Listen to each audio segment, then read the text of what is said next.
atua tua ile atua maleloto ato o amotoe tami egeli awatapuni maileva aonoa awatapuni maileva aonoa Itumalo Ola tautoia ti o le tautianga I paanga mamalo sa mawhainga o le atunu'u pele le aso mātou leo e to iai a wai le se poto ma se vave le mawhaio nei au taleteleina ta o toa o sa loo mai ai le ta saua se pa ia le filtapau Samoa le nā toa al whauponga le tātu pukalabi whapitoa ia mai le ofisa tūtonu le vang whai le whatutua I le atua Samoa utasi ia le whalaulo ino ana sui tau wā mo le whainga whiwhilinga le atunu'u o lo loma nei. Whiwhilawai whalau lo le ua mā whailoai I tutonu le tātou ofisarei ia ma le sui tau wā whaolioli ia mai le Itumalo wao Fonoti e peo na lausi le fiai ia le ua mā whatasi ma le sui tau wā le nei e fiafi a walau whaafonga maua ia au mai ele tō whae la ua fionga whaeilo foi le suafa o le ua tāpena I mo le whainga Palota ia mai se se Itumalo I lona taulangia o le tā poi mai I ona whaasolo I leo niso tā Fatalanoaga malenga whaalalo lau fiong Ia, whaftaitele lau fionga whawailili mo le avanoa Ia, ai mua na o whaalofa mwhatalofa atu I pa ia ma le malu Samoa Ie O mwhai ona maua maile nei por kalame tā ua tele Ma lor soifua, ma lor fuli langi maa Ma to te whawhiloa ia te fo isi o Itumalo pele whangaloa Ie Le vaa Fonoti Ia wale a fio lolo whainga ma ingai lua A fio soli To wha mai ena taitau Ia matua ia tala mai vau Ia whapea fo malu ia tua le whawono Nonu manatu lea Ia ngā tā lolo ia pa ia o Samoa Ia wa Samoa lava o umona tofi Ia e fo se vave po se poto Na te toe au talaina pa ia o le tatou Atunu'u Ia vea fo nei avanoa Ma te whatalofa atu fo I le ainga salivi O lo whanō manu Ma tapu ai Ia ua lava le ola whaleanganga Ma soifua whaleanganga Ia o suri tatou Atunu'u Ia whatalofa atu fo I tatou Atunu'u Ia o alala ma papa au Ia Atunu'u e mamau Ia po fea lava se Paenga o le kelope o lo maua mai eile nei whatatanoanga. Ma lo soifua ma lo fo langi ma ia whatalofa atu fo I lau fionga le taitai o pol kalame pol whatonu o fionga whawailili ia ma lo soifua ma lo fo langi ma I lau fionga.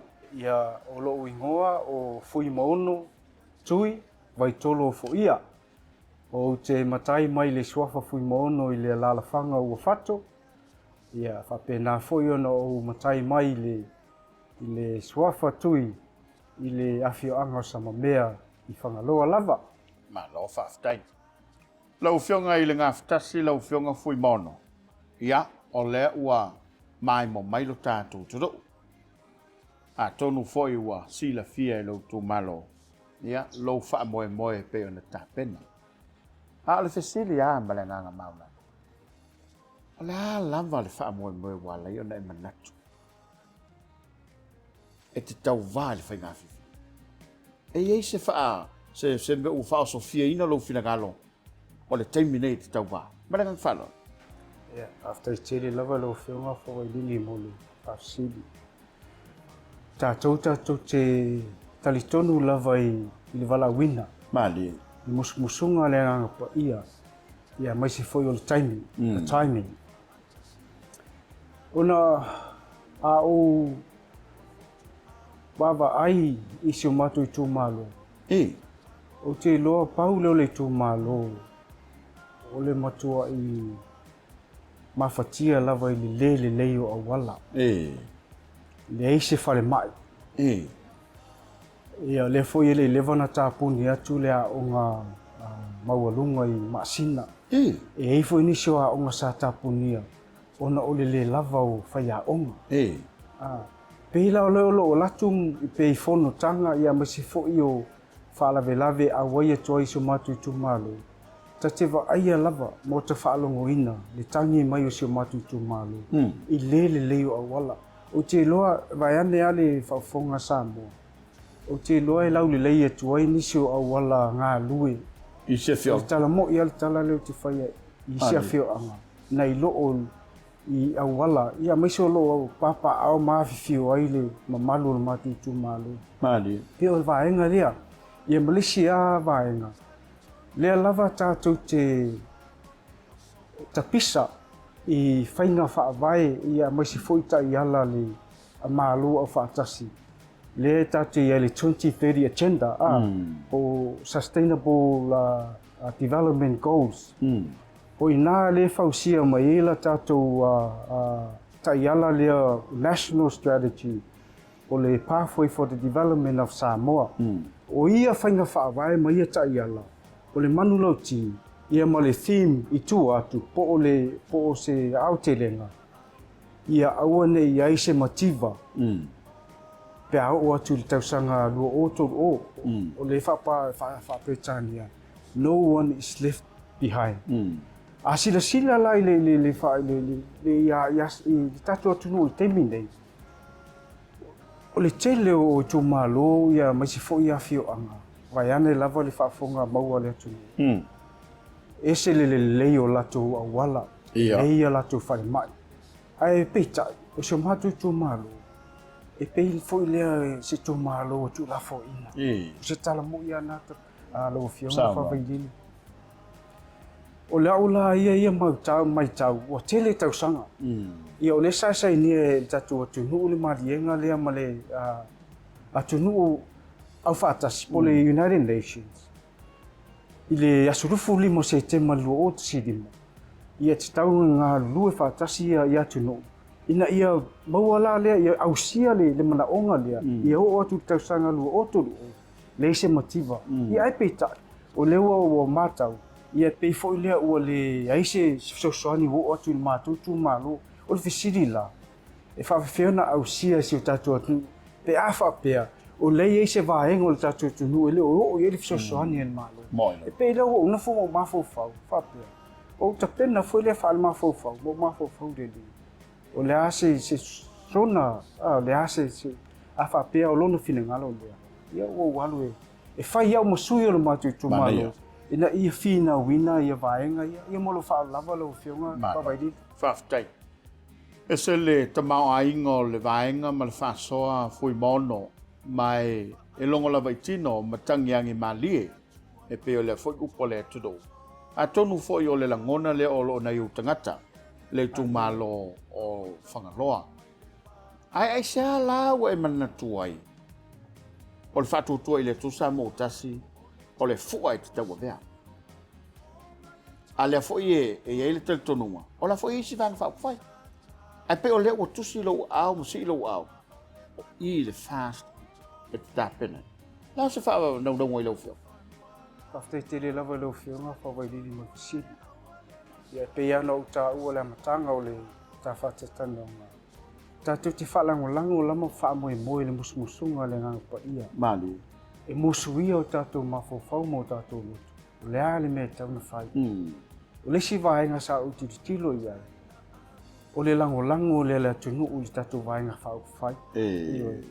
O le fo te tel tonu, e se le mautu o whainga whaavai. Ia tatou matamata tu nei masila silang ia Samoa I le taupati mai o nei o tatou tangata o I whafu. Matautia, tapuala. O na e leo se manatu whapea. O te alu le mea o lo lango ina le Atunu'u. O lo mafuli e le lango Samoa. A whapea o lai mafuli o na wingala. O le manuia leo le Atunu'u. A tu lai mai fo. Au mau se vaenga foi lea. Ia e sao atu se whaatalanga. Ia po se tu alala. Ia wase manuia o se o matu Itumalo. Ia me se la o fionga Fuimaono. I pe o le mele wa alalanga ili te le o fionga. Wau te loa ana whaapea o se tūlanga wapena. Atunu'u e manuia foi whanga. Le miliona. O la so tau fila o fionga ile. Ile foi pro keti o whai atu whainga malo. Taua I o le vaenga lea lau fionga whawailili wa e sao no iai.